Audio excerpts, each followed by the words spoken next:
சில ஆண்டுகளுக்கு முன்பாக சென்னையில் ஒரு வல்லமையான ஊழியக்காரர் இருந்தார். இப்பொழுது அவர் இல்லை.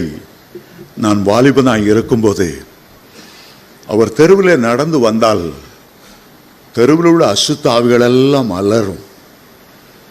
அவர் மார்க்கெட்டுக்கு வந்தாருன்னா பாதி பேர் விழுந்துருவாங்க. அரிசி நிறுத்திட்டு இருப்பாங்க, தவால்னு விழுவாங்க.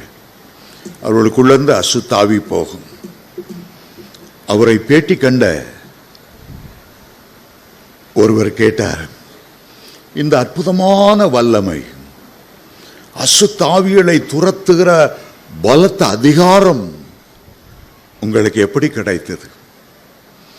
அவர் சொன்னார், பல இடத்துல ஜனங்கள் பிசாசின் பிடியினால் வாடுகிறதையும் பில்லி சுனியங்களினால் கட்டப்பட்டு இருக்கிறதையும் பல விதமான ஆவிகளின் போராட்டங்கள் இருக்கிறதை பார்க்கும்போது, ஆண்டவரே இவர்கள் எல்லாம் நீர் தொட்டு குணமாக்கணுமே. ரொம்ப நாள் ஆண்டவர் தொடணும்னு நான் ஜெபம் பண்ணி கொண்டே இருந்தேன். ஒரு நாள் காலை 11 மணி அவருடைய மனைவி கிச்சனில் சமைத்து கொண்டு இருந்தார்கள். இவர் ஜெப அறையிலே முழங்கால் படியிட்டு ஜெபம் பண்ணி கொண்டிருந்தான். ஒரு தேவதூதன் அப்படியே பறந்து இறங்கி இவருடைய ஜெப அறைக்குள்ளே வந்தான். அவன் சொன்னான், உன்னுடைய ஜெபத்தை கர்த்தர் கேட்டார். உன்னை தொட்டு உனக்கு கிருபை அளிக்கும்படி அவர் என்னை அனுப்பினார். அவருடைய அருகில் வந்தான். அவருடைய கையிலே ஒரு பகுதியை தொட்டான். தொட்டதுதான் தாமதம். ஒரு நறுமணம் பூமியில எங்கும் நாம் நுகர்ந்திராத ஒரு வாசனை அந்த வீடு முழுவதும் நிரப்பினது. அவரை தொட்ட மாத்திரத்திலே அவர் தூக்கி வீசப்பட்டார்.